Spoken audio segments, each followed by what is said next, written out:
Hello, and welcome again to UMass Dartmouth Magazine. My name is Randy Helm. I'm the Chancellor at UMass Dartmouth, where we have nearly 9,000 students and 1,500 staff and faculty combining their energy, their talent, their intellect, and sometimes their mischief to create an innovation enterprise that changes the lives of individuals and communities, especially right around here in the South Coast region. I want to thank Dartmouth Community Television for making UMass Dartmouth Magazine possible. The goal of this show, this on-air magazine, is to share some of the activities and ideas and people that distinguish the university. We want to use this show to break down any barriers that sometimes might exist or be perceived to exist, so we can demystify what happens on the campus, and of course, off the campus too, because UMass Dartmouth has a presence in Fall River and in New Bedford, Fairhaven, all over the place. We're everywhere. So in a few moments, we're going to be talking to another newcomer to the region, our new Dean of the College of Visual and Performing Arts, David Klamen, who I know is excited to be here on the South Coast, in part because his wife was already working in the area. So it's always nice to be able to be somewhere near your wife instead of like half a continent away. But with memories of our Thanksgiving feasts still fresh in our minds and perhaps on our hips, we are going to check out the university's Cranberry Health Research Center, where our faculty and students look at the official berry of Massachusetts as a lot more than a side dish.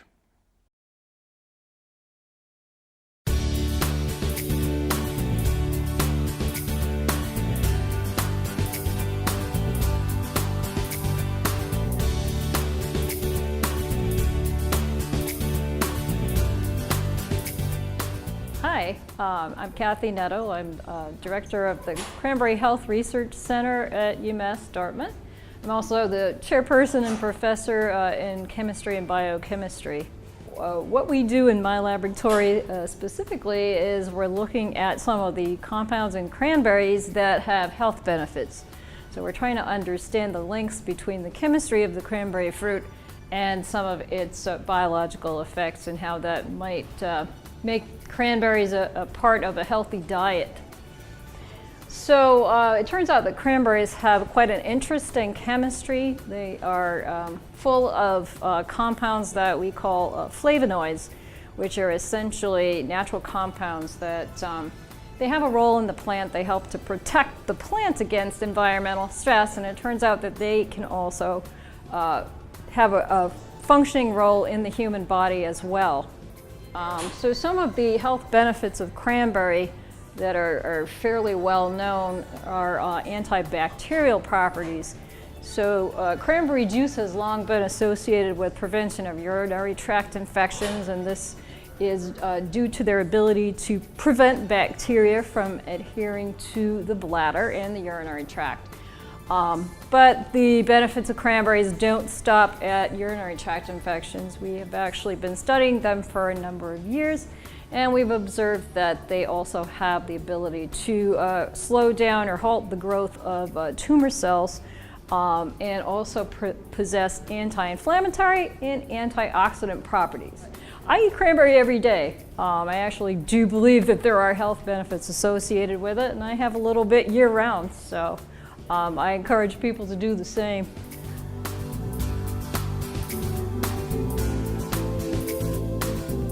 My name is Sarah Freed. I'm from Dartmouth. I've always lived here, and I'm a graduate student at University of Massachusetts Dartmouth in biochemistry, and I'm hoping to graduate within the next month. I mainly work in this room that we're currently in, and I work with colon cells, both normal and cancer cells. I take some cranberry extracts that both me and my team extract from all different kinds of cranberries all over the area, and I test those on both the cancer and the normal cells. And our eventual hope is to try to make an alternate chemo, I suppose, would be a way to explain it, and kill some of the cancer cells but not kill the normal cells.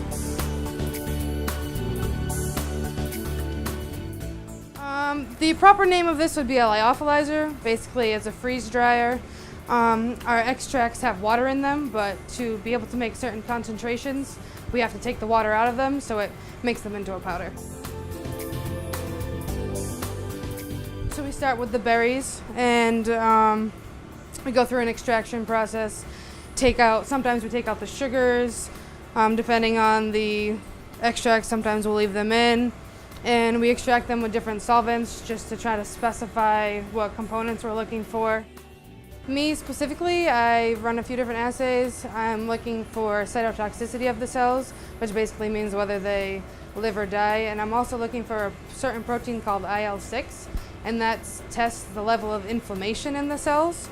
So something I'd be looking for is a control cancer cell would have a high level of IL-6, a high level of inflammation, and then I put some cranberry extract in there and I want to lower that IL-6 protein to eventually lower the inflammation.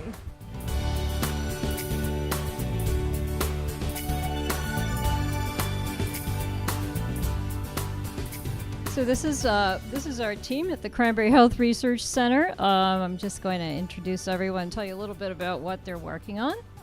This is Princess Cooper. She's a senior. And this is Liang Xu, and she's a third-year PhD candidate. And they are working on a project looking at cranberries of different cultivars and growing regions, and they are trying to understand more about how they vary in terms of antioxidant content and antioxidant activities. This is John Turbot. He's a second-year PhD candidate, and he's using nuclear magnetic resonance spectroscopy to study the differences in cranberry supplements so that we can have a better idea of which cranberry supplements work better. Ryan's a senior working on analysis of fractions and their antibacterial activities. This is Chris Riley. He's a second-year graduate student and also works at Ocean Spray Cranberries, and he's using chemometrics to look at the differences in cranberry and relate the chemistry of cranberry to biological function. You've met Sarah. She's working on anti-cancer and anti-inflammatory properties of cranberry.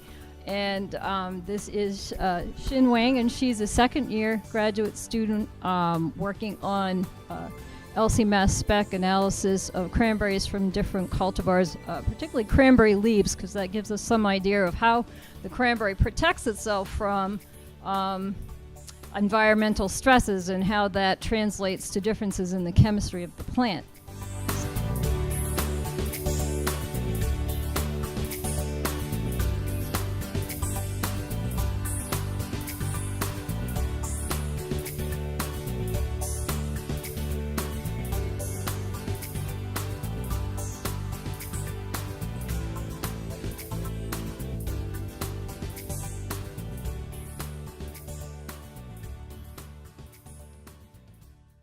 So, the lesson from Professor Kathy Netto and her team: don't wait until next Turkey Day to have some cranberry sauce. Now, as promised, I'm joined by David Klamen, our new Dean of the College of Visual and Performing Arts. Dean Klamen came to UMass Dartmouth this year after serving as Associate Dean at Indiana University Northwest in Gary, Indiana. Now, as an artist, his large-scale oil paintings and overpainted photographs have been exhibited nationally and internationally by prestigious galleries and museums. As a teacher, he's engaged thousands of students. We're really happy and really very fortunate to have David join the UMass Dartmouth faculty and administration. So, I've got some questions for you, David. And I think I know part of the answer, but I'm going to ask you anyway. You can tell the answer. Why come to UMass Dartmouth? Well, this region first became on the radar for me when my wife accepted a position as an executive at Hasbro Toys in Providence, Rhode Island, which is about 35 minutes away. And so as I began investigating the region, very quickly UMass Dartmouth stood out as a place that seemed remarkable to me. When I saw the facilities, I think they're the most impressive fine art facilities I've seen at any institution. Thinking of the Star Store or the campus facilities? Both of them or both? together. The combination of them is both this urban space and the suburban modernist space make just a great combination. That combined with the faculty, who are not only a group of very active and widely recognized artists, but are genuinely a group of nice people, mixed with this Paul Rudolph modernist architecture on the Dartmouth campus is just such a great combination of things. But all that also led me to research the Transform 2020 strategic plan, which expands the role of the university as a global research institution into the future, which is in alignment with my interests and desires as well. So all of that together led me here. Great. Well, we're lucky to get you. So you've been here for a few months. You've sort of gotten to know your colleagues and gotten maybe a more in-depth understanding of sort of the culture of the place. So now, what are your goals and your visions for the future of the school? Well, since I'm new here, my first goal is just not to mess up some of the things that we do so well already. I'm impressed with, That's a good goal. with some of the programs, and I want to tread lightly as I become more familiar with both my colleagues and the curriculum. But there are a few other things that stand out as targets to accomplish. One of them is increasing flexibility and freedom for folks to work across different disciplines within the College of Visual and Performing Arts, to combine programs that might not have traditionally been on folks' plan to put them together, but not just within the college, but also expanding and creating joint programs with engineering or perhaps business or some of the science programs. So to kind of expand and create more freedom, but also to expand a social practice for the arts in New Bedford as well as in Dartmouth, so that folks in music and in the visual arts are working more closely with the community to make art-related activities that can engage them in a wider and perhaps mutually beneficial way. That's a great intro to really the next question that I wanted to ask you, is that what kind of impact do you think the creative economy has on the life of a community and this community in particular? I mean, I've heard anecdotal stories about sort of the kinds of things that have been happening in downtown New Bedford, but what do you see as the role of a university and a school of fine arts in strengthening the creative economy? Well, in most cities and most regions, the creative economy and the arts revolve around the influence of the major university there. And there's a number of reasons why. We bring in internationally recognized scholars and historians and studio artists and artists in residence, visiting artists, grad students from around the world, as well as our undergrads and the galleries that we show the work of both professional artists and our students in. But we also graduate a lot of alums, and many of them find this as an opportunity to engage us and continue to engage the community. And you can really see it in New Bedford. It is an amazing thing how the Star Store seems to have expanded into the community in such a way that there are galleries that are opening at an impressive rate, as well as the growth of the Zeiterian Theater and other arts-related activities and restaurants. And it seems to be transforming the community there in really a lovely way that is creating a kind of energy that we can really feel. So, you have two identities. You're not just the dean, but you're also an active artist. I don't know whether the first few months of being dean have given you enough time to set up a studio and to continue creating art. But I'd be interested in knowing if you have been able to do that, and if so, or even if not, what influence do you think this South Coast region, which I'm just getting to know myself, will have on your life as an artist? I am active in the studio and have been these last few months. It's been a bit of juggling as I've been trying to find my way into the new studio. But I have a studio in New Bedford and actively working away there as well. And interestingly, this region had influenced my work before I got here because Moby Dick was a primary influence on my studio practice early on in my career. And so that combined with the Whaling Museum, the other artists who are from this region, Albert Pinkham Ryder or Albert Bierstadt, have all informed my sense of this community and have touched my work before I got here. That said, I'm in close contact with a lot of new influences here of other artists who are working in this region and other points of view and ideas, and all of it is working together to expand my work. My work has revolved over the years around testing different visual answers to the question, how do we know what we know? It's a kind of visual epistemology where I'll take different historical answers, empiricism, we know the world through direct sensory input or taxonomy or memory or introspection, and make paintings that test them for their veracity or for their metaphorical capacity, at times overlapping them into single images. So long story short, my shows often look a bit like group shows, as my work coming out of here is diverse in that way, but they're still bound together by common ideas. I was just going for a walk in downtown New Bedford a few weeks ago, walked in off the street into the museum, to the art museum, and saw this Bierstadt exhibition that they were having. Absolutely fantastic. I don't know if it's still on exhibit there, but if it is, I recommend anybody who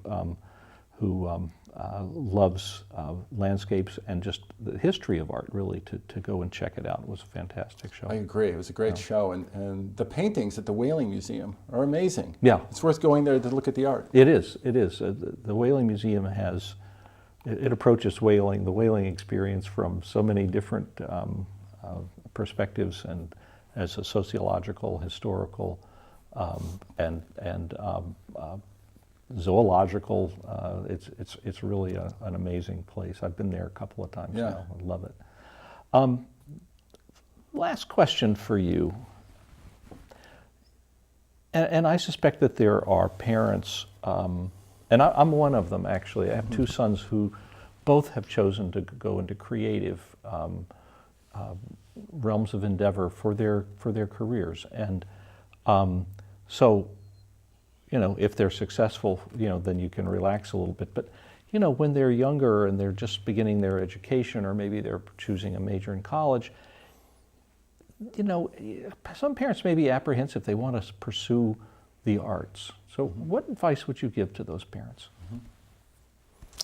Well, the world is changing quickly these days, and the traditional paths that people would look at to get job training come with a certain kind of risk of those jobs not existing in the future.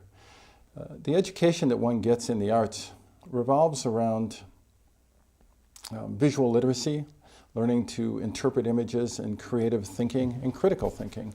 And these are things that apply to a wide range of different fields. Some folks are saying that each of us see more images in a single day now than people saw in a lifetime during the Renaissance. This increasing cultural reliance on being able to interpret imagery is an important factor in thinking creatively and finding one's way into the future. So it increasingly looks to me like there are jobs that are available through a wide range of careers that touch on visual literacy. And for the CVPA at UMass Dartmouth, we cover a lot of territory, from animation and illustration and graphic design and painting, sculpture, music, art education, and art history. There's a lot of territory that can be covered along that way. And the ability to think divergently, to be able to come up with creative, innovative answers to questions, as opposed to learning a set of information and coming up with a convergent single right answer, offers a kind of flexibility for the world that's changing. And with that, and I'm not surprised in this, we have a remarkable rate finding our employment in their careers, in their discipline for our students. So it sounds to me like your advice to anxious parents would be, first of all, chill, and then second of all, maybe even rejoice, because your son or daughter is going to develop some really useful skills that will translate into a very, very broad variety of enterprises, depending on how life changes and how their lives change. That's right, and they might love what they're doing along the way. Yeah, and be happy, which kind of is the goal of life anyway, in my opinion. So, David, thank you for joining us here on UMass Dartmouth Magazine, but thank you for joining the community of UMass Dartmouth and the South Coast. It's really going to be interesting to see what you do with our School of Visual and Performing Arts in the years to come. I have a feeling our best days are just beginning, and we've had some pretty good days in the past, so thank you. Well, thank you. Well, that's it for this edition of UMass Dartmouth Magazine. Until we meet again, Happy New Year. Please mark your calendars for the following events at UMass Dartmouth.